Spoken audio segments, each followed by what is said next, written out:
Over the next few weeks, I'm going to have a look at an amazing little fused deposit modeling or FDM printer that I've started to use. I've had these for years, and you normally see me using resin printers for my characters and creatures and all of the things I make on this channel.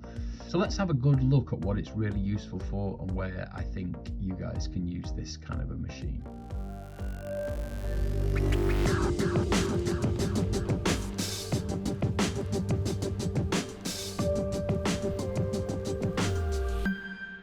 So this isn't sponsored at all. I just happen to love the Bambu Labs machines. It's a fused deposit modeling machine, which is basically it lays down filament. So it does PLA, which is cornstarch, basically a type of plastic but made out of cornstarch. And it does PETG. It does quite a few things. ABS, lots of the materials that people who you know, if you want to do all different types of outputs of different materials, it will do the ones other than resin. It will do them all. So it's, for me, it's very much more useful for mechanical outputs, doing little mechanical pieces and maybe some bits for toys and things like that. I don't tend to use it for things like the large dinosaurs or any of that kind of like more organic creaturey stuff. It's called a bed slinger. It moves the bed, and the arm goes up and down as you would see on a lot of these lower end of the 3D printing type of machines. But what I found with this one is the quality is fantastic. It's, you know, it gets two nozzles. It's got a 0.2 and a 0.4 that comes with it, and the output, if you set it really high, is really quite phenomenal. So I've really enjoyed using it for the first few weeks of using it, and I'm going to keep using it for using it with Nomad Sculpt and for, you know, for my other desktop softwares as well, like ZBrush and Cinema 4D. So what I want to do is show you a series of videos of me using it. As I say, not sponsored at all. I just happen to love the machine. And I'm going to show you some of the designs and some of the pieces of software that I would use to you know, use this to its maximum potential.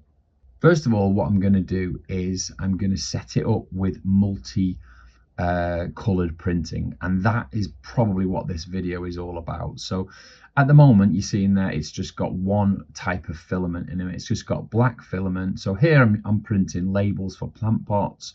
I've printed hundreds of plant pots for specific jobs, for doing like really big terrarium builds and, you know, mechanical things that we might use around the house as well. Joint, you know, like some kind of angles and joints and hangers and wall hangers and things like that. But it's all done in one color, and the one I bought basically was black, and I bought some white as well. And I spent a lot of time just, you know, perfecting the you know, the modeling before I then went into the printing. But the printing is almost point and click. It's Wi-Fi, so I literally just send it from Bambu Lab software, which is, you know, you basically just download it from Bambu Labs, and it just works. You tell the printer what your Wi-Fi is, and it works. So this is an AMS. This is an automatic material feeder, basically. So let's have a look at setting this up, and then we can move on from there. So this is the box it comes in, and you basically just get all of the parts, and the assembly is all pretty much, apart from 4 screws, it's just basically throw it together, screw it together, and it all plugs in. It without exaggeration, it's that simple. It is a matter of minutes. So take all of the parts out of the box. There's the main assembly unit in the middle that you can see there, and it has a foot that I'm going to screw to the base of it. These are the 4 wheels that hold the filament, and they're all color coded. You cannot go wrong. Now with that foot, you can actually print your own and put it on the top of the unit. But for this first few videos, I just thought I'll just use the one that it's got. So 4 screws later, and it's attached. One single plug from the AMS to the back of the Bambu, and it's done. It's in. Now there's 4 tubes that basically feed the filament into the head, into where the printing gets done.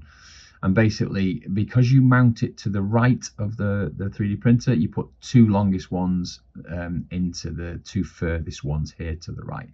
Push them in, basically with your fingers you have to hold down the little black buttons, and then it feeds in. So you've got all of your filament pushed onto those reels, and then you feed it through.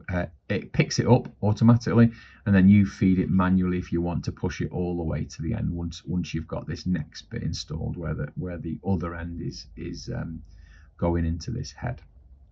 So again, what I said was, to get it installed, you have to push it down into these little black insertion points. And to do that, you might either use your fingernail to hold down the little black point, or you might use some kind of tweezers just to push that black down. That's the hardest part. That is really the hardest part of all of this. As soon as that's done, and you've fed in your filament all the way through, you're literally ready to turn it on and to print with it. The filament is all bought from Bambu here, and that's because each one has an RFID tag. So each of those spools knows what color it is, and it sends that information via the tag to the machine.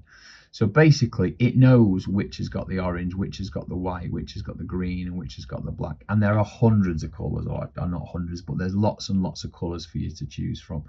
So basically, if you want a specific setup, you buy the colors that you want. And for me in the UK, they weren't much more than a tenner each with the discount that I got, because I was bulk buying, but they go anywhere from 10 up to 20 quid. This is Bambu Labs, and in the next few videos I'll show you how I use this. But the big thing that I just want you to see is, here we are, we've loaded up the Nomad model that we're going to make in a future video, and you'll see that there on screen you can see that it's got the orange, the black, the green and the white. It just picks it up, it just knows, and it automatically feeds it based on whether your model can see those colors or not. And that's what we'll look at in the next video. I hope you're enjoying these videos, and if you are, please subscribe to the channel. We've got lots to come in this next few months going up to the Christmas period 2025. And if you are enjoying it, with a thumbs up, give us a subscribe as well, and we can let you know what we're up to.